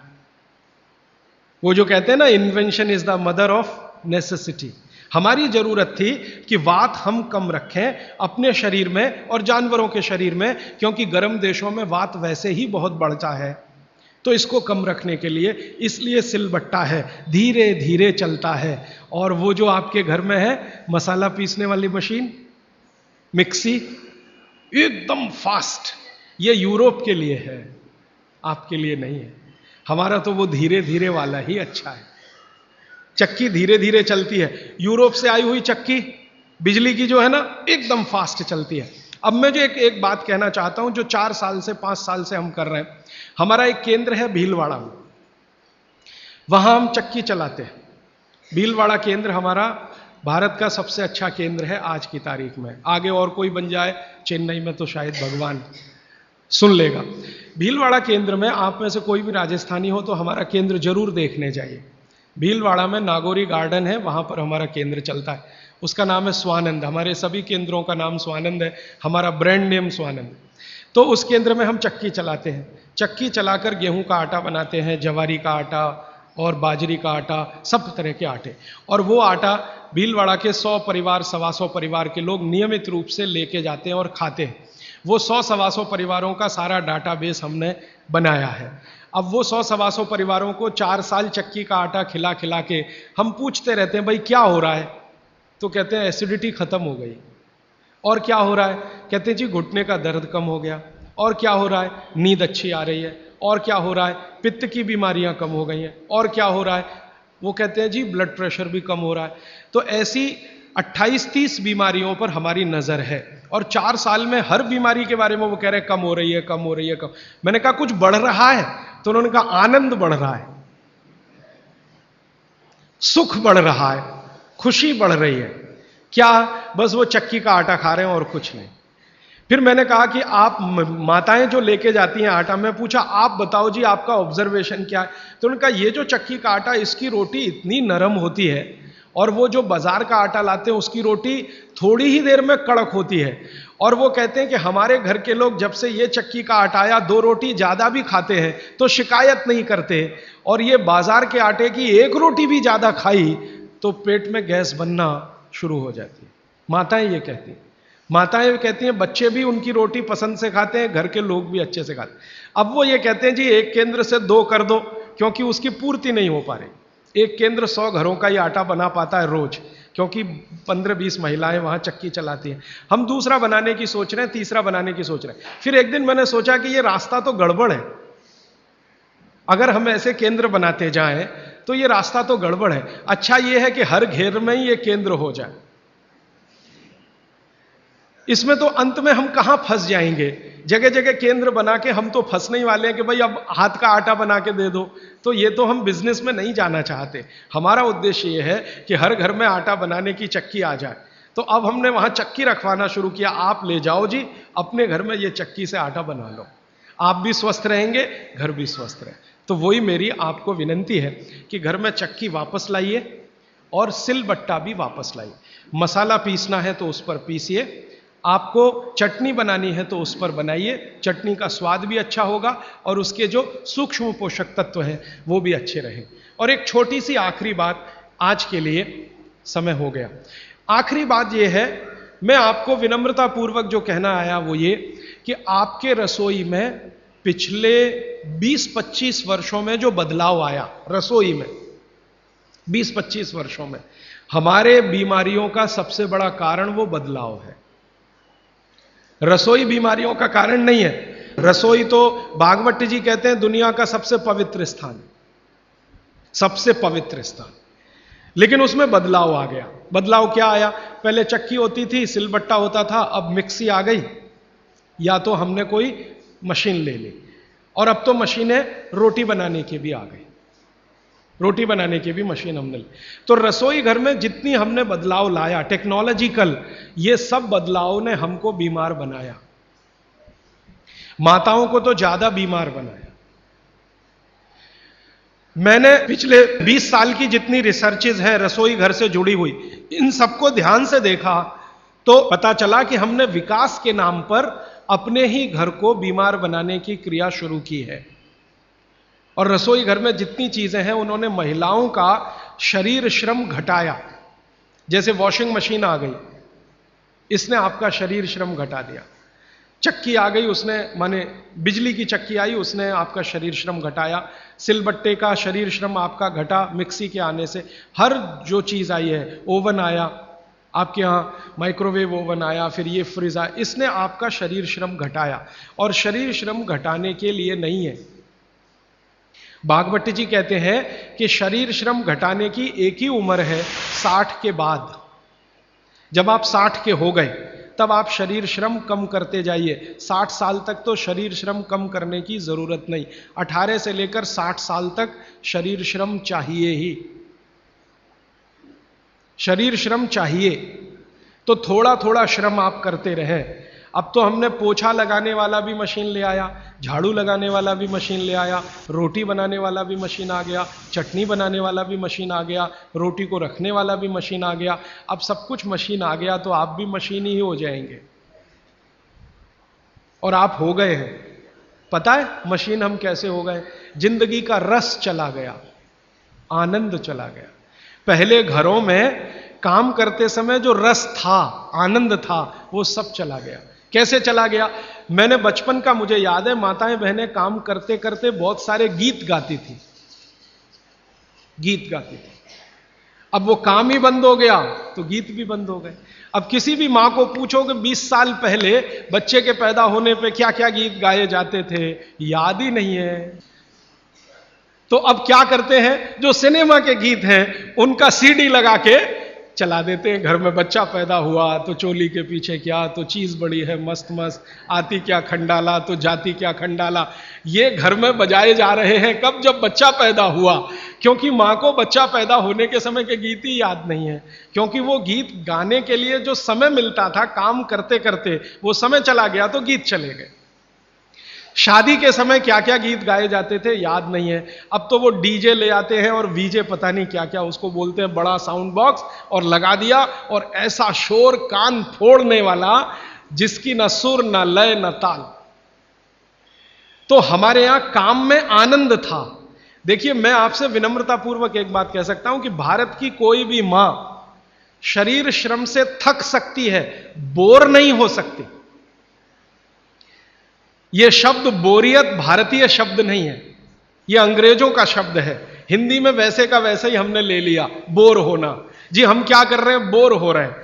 आजकल के बच्चों को मैं बहुत सुनता हूं, जी क्या कर रहे हैं, बोर हो रहे हैं, जी बोर हो रहे हैं। अब बोर हो रहे हैं तो करें क्या, तो ले दे के वो एक टीवी है चालू कर दिया, उसमें पोगो देखो, पोगो। अब पोगो में क्या है, वो और ज्यादा बोर हो जाओ, तो पोगो की जगह कोई दूसरा देखो, लोगो, या तीसरा देखो। वो सब आपको बोरियत में ही ले जाएंगे। क्यों? क्योंकि इसमें इंटरेक्शन कुछ नहीं है, सब कुछ वन साइडेड है। और गीत गाने में इंटरेक्टिव है, ये एक साइड नहीं है, ये मल्टी साइडेड है। तो हमारी माताएं गीत गाती थी, हर समय के लिए गीत बने हैं। पापड़ बना रही हैं, बड़ी बना रही हैं, उस समय के गीत अलग हैं। मसाला पीस रही हैं, उस समय के गीत अलग हैं।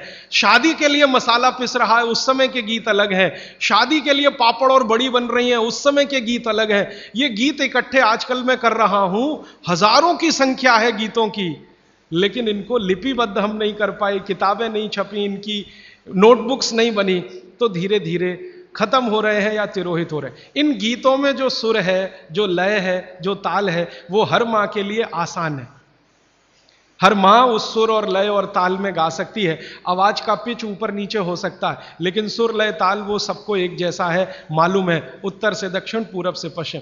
धान की पौधे लगा रहे हैं तो अलग गीत है, धान काट रहे हैं तो अलग गीत है, धान को घर ले जा रहे हैं तो अलग गीत है। हमारे यहां हर काम के साथ गीत और संगीत है, क्योंकि बोरियत ना आए।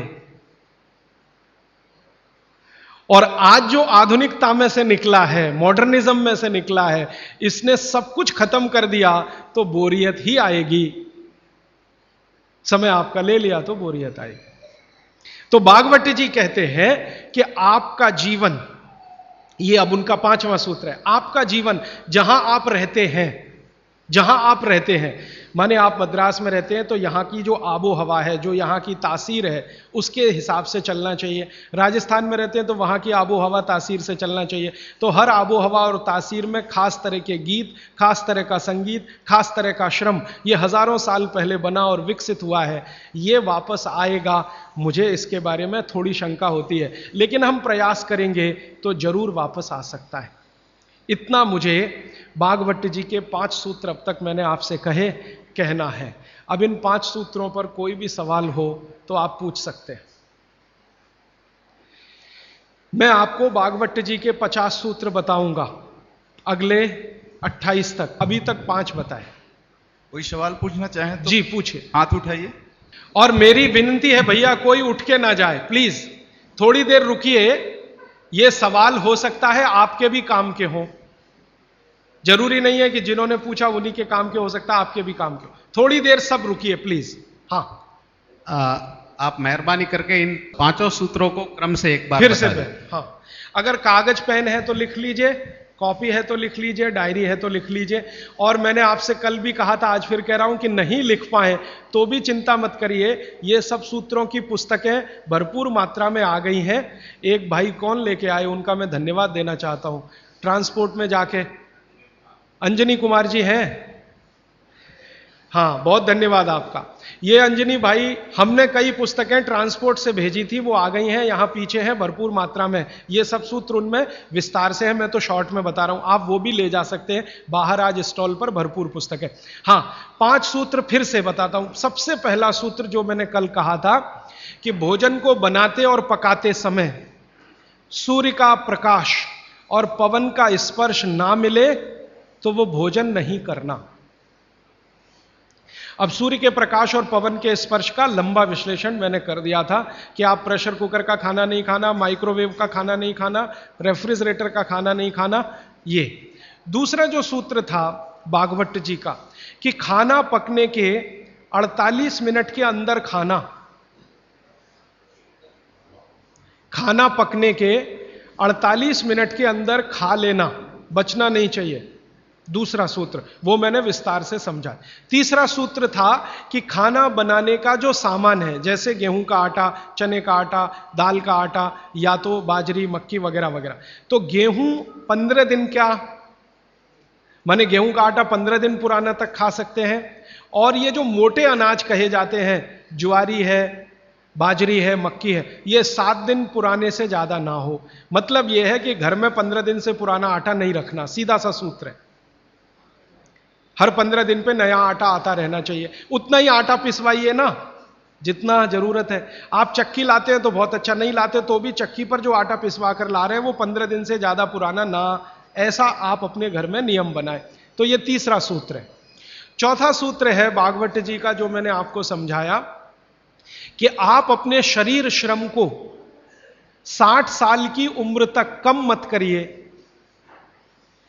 मतलब यह है, उन्होंने एक उम्र बनाई है, बच्चा जब पैदा हुआ और 18 साल तक उनका एक कैटेगरी है, 18 साल से लेकर 60 साल उनकी दूसरी कैटेगरी है, और 60 साल के बाद 100-125 साल उनकी तीसरी कैटेगरी है।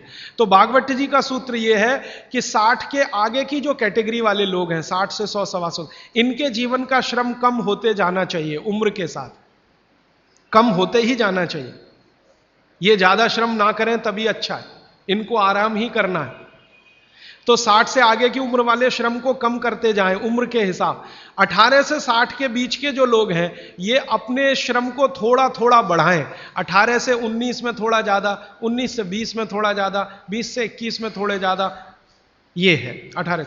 और 18 से और 1 साल वाले, माने जिनका जन्म हुआ है, और 18 साल वाले, इनके लिए उन्होंने कहा है कि इनकी उम्र जो है ज्यादा श्रम करने की वहां है जो इनको खेलने के रूप में है। आप वो माने कि श्रम है, जैसे बच्चा खेल रहा है, ये उसका श्रम है, तो आप उनको ज्यादा खेलने दीजिए। मतलब यह है कि 18 साल से कम उम्र के बच्चों को खेल कूद ज्यादा करने दीजिए, वो उनका श्रम है।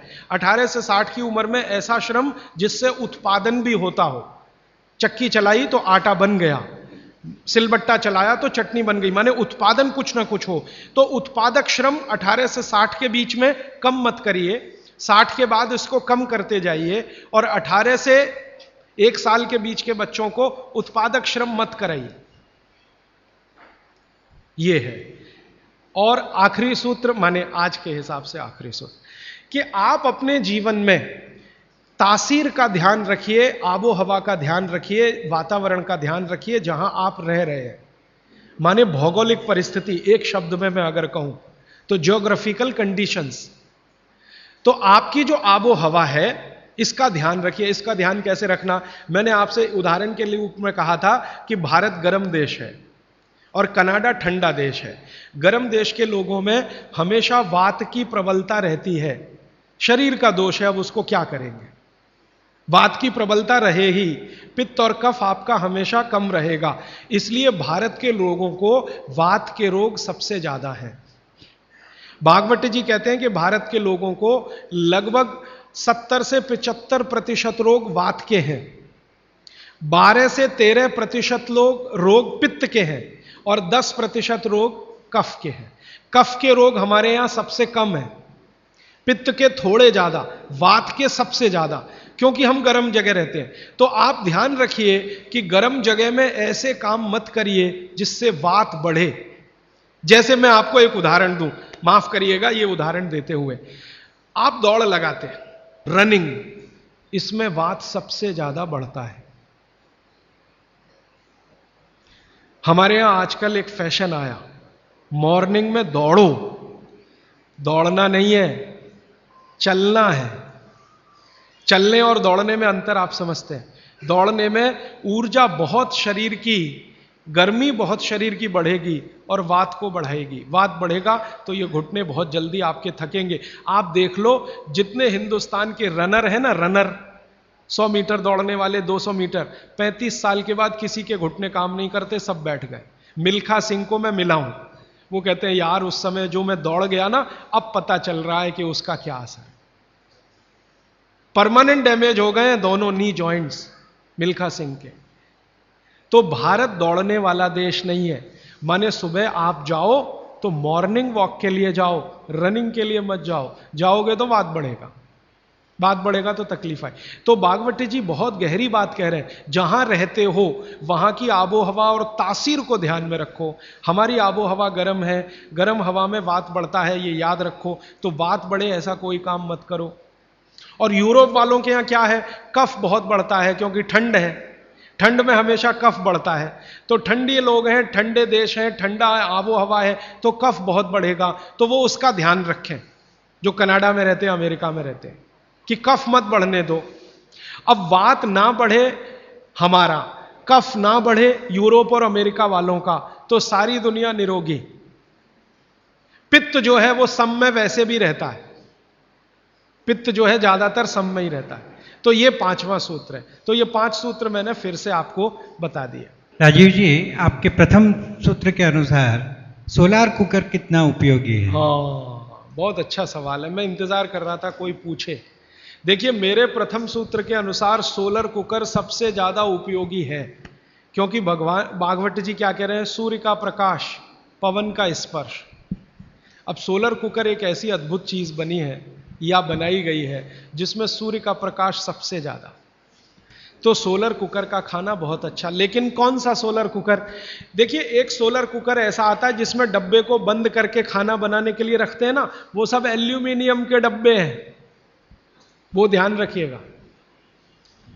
आपने देखा ना सोलर कुकर में वो डब्बे बंद करके हम रख, वो सब एल्यूमिनियम। और कल मैं कह चुका हूं इस बात को कि एल्यूमिनियम दुनिया का सबसे खराब मेटल है जिसमें खाना नहीं रख सकते।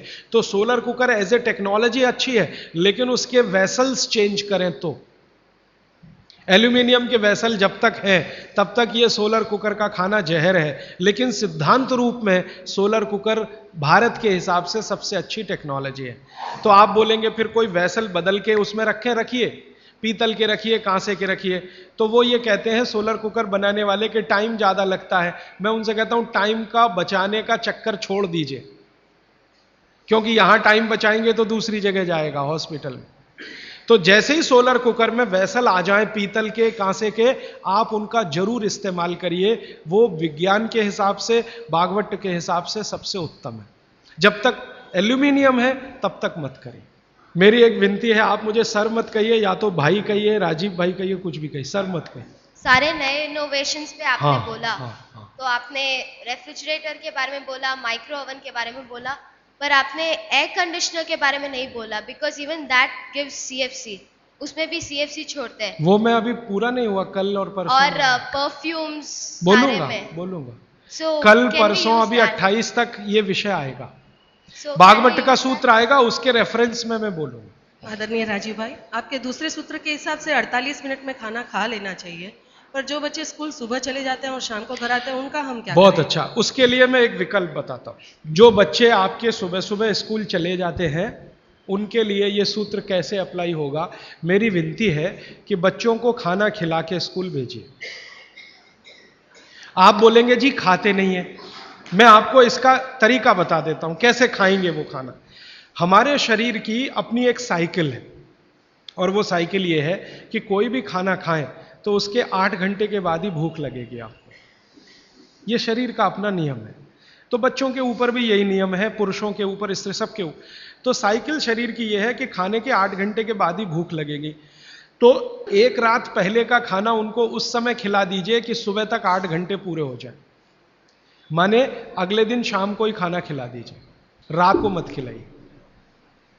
शाम को 6 बजे तक अगर आपने खाना खिला दिया, 6 बजे तक, तो 8-9 बजे तक सोने की नींद उनको आई जाएगी, क्योंकि 1.5 घंटे के बाद जैसे ही खाना पच के रस में बदलता है, बॉडी का ब्लड प्रेशर अपने आप बढ़ना शुरू कर देता है, और ब्लड प्रेशर बढ़े तो नींद आनी ही है, रुक नहीं पाएंगे आप। तो शाम का खाना 6 बजे उनको खिला दीजिए, 8 बजे तक नींद आ जाएगी, और 6 बजे से 8 घंटा गिनेंगे तो सवेरे 4-5 बजे तक वो पूरा हो जाएगा। तो 4-5 बजे के आसपास जब वो सोकर उठेंगे तो इतनी तेज भूख लगी होगी कि आप रोटी दाल चावल खिला दो, वो खा के चले जाएंगे। आपको थोड़ा बदल ये करना है कि रात को हम बच्चों को 10 बजे खाना खिला रहे हैं या 11 बजे खिला रहे हैं, उसके 2 घंटे के बाद रस बन रहा है तो 1 बज जाएगा। 3-4 बजे तक आधा खाना पचा, आधा नहीं पचा, सवेरे उठने पर भूख लगेगी कैसे? तो आप शाम का खाना जल्दी खाने लगिए, माने सब लोग जैनी हो जाइए। हाँ, परोक्ष रूप से मैं ये कहता हूं कि जैन धर्म आप पालन करें, वो महत्व का है, धारण करें वो महत्व का है, उतना नहीं है। आप आचार्य श्री को वंदन करें, बहुत अच्छा, नहीं करें तो शाम का खाना तो 6 बजे खा लें, तो आप आचार्य श्री के वंदन से भी बड़ा काम करेंगे। वो आचार्य श्री भी यही कहते हैं, शाम का खाना जल्दी खाओ। तो आप थोड़े जैनी हो जाइए। आपका भी खाना नहीं है, बहुत अच्छा है, लेकिन रात का बंद कर दीजिए, बच्चों को रात का खाना बिल्कुल बंद कर दीजिए। मैं आपको विनम्रता पूर्वक कह रहा हूं, इसको मैं कल या परसों बहुत विस्तार से समझाऊंगा, पूछ लिया आज आपने इसलिए कह रहा हूं। रात का खाना बिल्कुल बंद कर दीजिए, क्योंकि बागभट्टी जी का ये जो पहला नियम है ना, ये अभी मैंने आधा ही बताया। सूर्य का प्रकाश और पवन का स्पर्श हर समय वो कहते हैं खाते समय पीते समय रहना ही चाहिए। अब 6 बजे के बाद तो सूर्य प्रकाश रह नहीं सकता, और आप जानते हैं सूर्य प्रकाश का सबसे बड़ा परिणाम है विटामिन डी का निर्माण। सूर्य प्रकाश में ही विटामिन डी बनता है, तो जब तक ये सूर्य प्रकाश है तब तक खाना खाएं तो विटामिन डी मिले, और बच्चों को विटामिन डी सबसे ज्यादा चाहिए। इसलिए बच्चों को तो रात का खाना बिल्कुल बंद करिए, शाम 6 बजे खिला दीजिए। सुबह 7 बजे जब स्कूल जाएंगे, खूब भूख लगी होगी, उस समय 7 बजे पराठा बना के भी खिलाइए, आलू का भी पराठा खिलाइए, गोभी का भी खिलाइए, कोई फर्क नहीं पड़ता। सुबह के भोजन पे आगे बात करूंगा। सुबह का भोजन जितना हैवी हो उतना अच्छा। गोभी का पराठा, आलू का पराठा, जितना पराठा, पूड़ी, जो पकवान सब सुबह, सब सुबह। दोपहर का खाना थोड़ा कम और रात का बिल्कुल कम, शाम का बिल्कुल कम। तो बच्चों को भरपेट खाना खिला के स्कूल भेजिए। लंच बॉक्स की जरूरत नहीं है। जब वो घर आए तो दूसरा भोजन कराइए, और शाम को 6 बजे तक तीसरा भोजन। तो मैंने कुछ बच्चों पे प्रयोग किया, शाम का भोजन बंद किया, सुबह उठते ही भूख लगती है उनको। ये तो प्रकृति का नियम है, लगे। सारे जानवर, सारे पक्षी उठते ही खाना खाते हैं। आप देखो, चिड़िया है सुबह सुबह खाने पे लग जाएगी, गाय बैल भैंस बकरी सब सुबह खाने पे लग जाएगी, क्योंकि वो शाम को सूर्य के बाद खाना नहीं खाते। कोई गाय रात को खाना नहीं खाती, खिला के देख लो, जर्सी गाय को छोड़कर। जर्सी भारत की नहीं है, इसलिए उसको भारत का पता भी नहीं है, वो रात को 2 बजे भी खा लेगी। लेकिन भारत की कोई भी गाय, भारतीय नस्ल की गाय 6 बजे के बाद खाना नहीं खाएगी।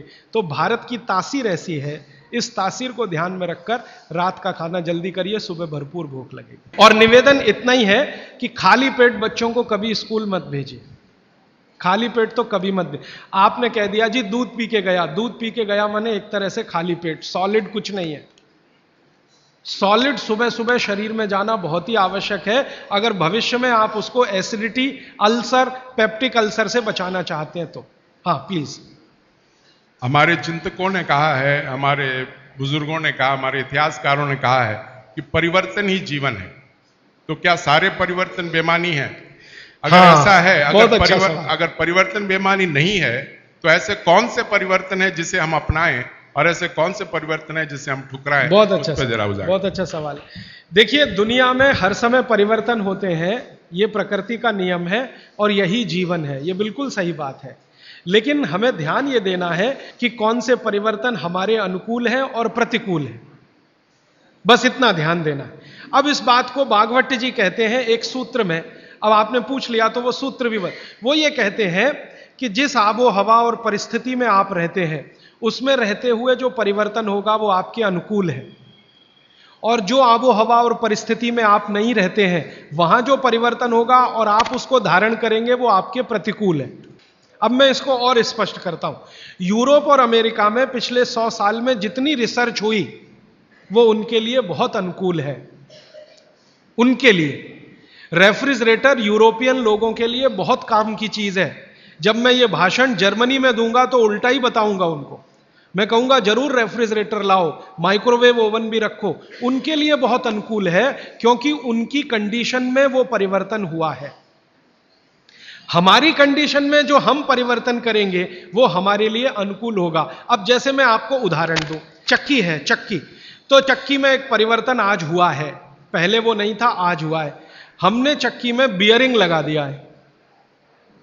पहले चक्की में बियरिंग नहीं होता था, खाली वो एक ऐसा लोहे का वो डंडी होता था और उसके चारों तरफ हम उसको चाक को घुमाते थे, बीच में लकड़ी का एक उसमें वो लगाते थे। वो लकड़ी का हमने निकाल के उसमें बियरिंग लगा दिया, ये भी परिवर्तन हुआ। ये हमारे अनुकूल बैठता है, क्योंकि बियरिंग लगने के बाद उसका जो फ्रिक्शन है वो कम हुआ, और फ्रिक्शन कम हुआ तो हम कम श्रम में ज्यादा उत्पादन ले सकते हैं। श्रम तो हो ही रहा है, लेकिन जितने श्रम में हम पहले 1 किलो आटा लेते थे, उतने ही श्रम में अब 3 किलो आटा मिल रहा है। यह भी परिवर्तन है, लेकिन यह हमारे अनुकूल है। इसी तरह से और एक उदाहरण दो, हमारे कुछ कार्यकर्ता हैं पूना में, उन्होंने बैलगाड़ी के पहिए में भी बियरिंग लगा दिया। परिवर्तन यहां भी हुआ, नई बैलगाड़ी बनी। उसमें बियरिंग का पहिया है। अब उसका क्या हुआ कि बैल को खींचने में मदद हो गई। पहले बैल 1 टन अनाज लेके जाता था, अब बियरिंग लगी हुई बैलगाड़ी में वही बैल 3 टन लेके जाता है और बिना थके हुए। तो ये भी परिवर्तन है। तो परिवर्तन हमारे आबोहवा ने पर्यावरण और हमारी प्रकृति के अनुकूल है तो हमारे लिए बहुत अच्छा है, और दूसरों के आबोहवा और प्रकृति के अनुकूल जो परिवर्तन है वो आपको उतना अच्छा नहीं है। ये है कहने का मतलब। ठीक है जी, ये बच्चा पूछ रहा है। हाँ पूछो। इलेक्ट्रिक गैस को यूज करना कि नहीं? इलेक्ट्रिक गैस ज्यादा अच्छा नहीं है, लेकिन मजबूरी हो तो ठीक है। अगर आपके पास उसका कोई विकल्प नहीं है तो जरूर इस्तेमाल कर लीजिए, लेकिन अगर विकल्प है, भारत में तो है, ये मैं जानता हूं, इसलिए ज्यादा अच्छा नहीं है। डी आबोहवा से जुड़ा हुआ एक सवाल है। जैसे राजस्थान में गेहूं की बहुतायत होती है और यहाँ पे चावल की होती है। हाँ। यहाँ पे चावल के खाने के आइटम ज्यादा हो, तो क्या ये सही होगा कि यहाँ चावल का, हम खाने में चावल का उपयोग ज्यादा करें? बिल्कुल सही होगा। आप इस समय चेन्नई में रहते हैं, तमिलनाडु और पूरा एरिया चावल के लिए मशहूर है, तो आप चावल ही ज्यादा खाइए। और इसको ज्यादा आगे बात गहरी बता देता हूं। यहाँ की जो मिट्टी है, तमिलनाडु की खेतों की मिट्टी और राजस्थान की जो मिट्टी है, उसमें जमीन आसमान का अंतर है। यहाँ की मिट्टी आप अगर देखोगे तो वो ऐसी है जो पानी को ज्यादा देर पकड़ के रखेगी, और राजस्थान की मिट्टी रेतीली है जिसमें पानी टिकेगा नहीं। ये भगवान ने अच्छे से बनाया है। राजस्थान के लोग जहां रहते हैं, जिस तापमान में रहते हैं, जिस आबो हवा में रहते हैं, उनको शरीर में कुछ ऐसे केमिकल ज्यादा चाहिए, तो वो उस मिट्टी में ही है जो रेतीली है। आप जहां रहते हैं, यहाँ की आबो हवा, तापमान राजस्थान से भिन्न है, ह्यूमिडिटी ज्यादा है, तो आपको वो केमिकल नहीं चाहिए, तो भगवान ने ऐसी मिट्टी बनाई। तो यहाँ की मिट्टी से जो चावल पैदा हो रहा है वो आप ज्यादा ही खाइए। गेहूं राजस्थान से लाकर खाने की कोशिश मत करिए। माने आप अगर ये कोशिश करेंगे तो तकलीफ आपको आने वाली है। इसलिए आबो हवा का ध्यान रखिए। चावल के प्रिपरेशन यहां ज्यादा है, वो आप ज्यादा खाइए। अब समस्या आपके साथ ये है कि आप राजस्थान से आ तो गए, राजस्थान छूटा नहीं आपसे, वो छूटता नहीं है। समस्या वहां आती। हम बिहार से आ गए तो सिर्फ स्थान परिवर्तन हुआ, मन परिवर्तन नहीं हुआ।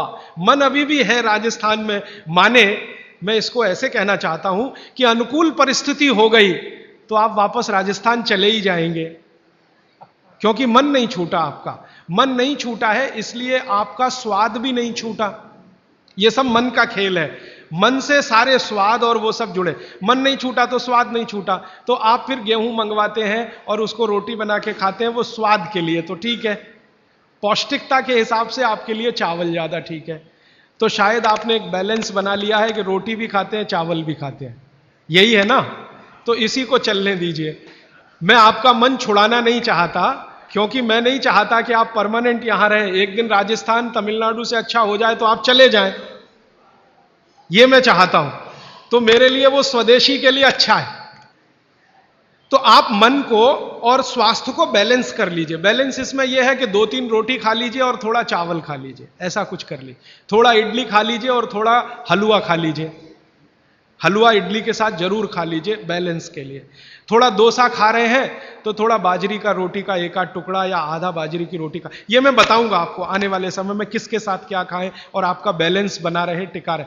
लेकिन इसको ध्यान में रखिए कि आप स्वास्थ्य के लिए थोड़ा, क्योंकि मन भी अगर आपका बहुत दुखी हुआ तो स्वास्थ्य खराब होगा ही, यह भी मैं बता।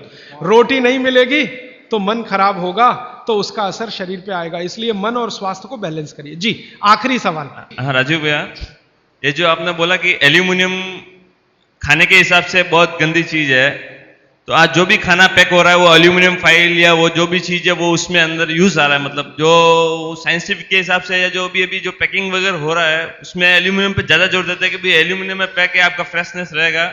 इसके ऊपर थोड़ा बहुत बोलिए। मेरा आपको एक ही विनंती है, क्योंकि ये मैं करके देख लिया है कि एल्यूमिनियम फॉइल में जो आप खाना पैक करते हैं ले जाने के लिए रास्ते में, ये बहुत ही खराब है, अच्छा नहीं है। तो आप बोलेंगे जी किस में पैक करें? खाना कपड़े में पैक करना सबसे अच्छा है। कपड़ा, सूती कपड़ा होता है ना, पतला, एकदम पतला, उसमें जो रोटी बांध के आप रखें, वो दुनिया का सबसे अच्छा पैकिंग है। वो विज्ञान के हिसाब से बहुत अच्छा है। पतले सूती कपड़े में रोटी बांध कर रखना सबसे अच्छी पैकिंग है।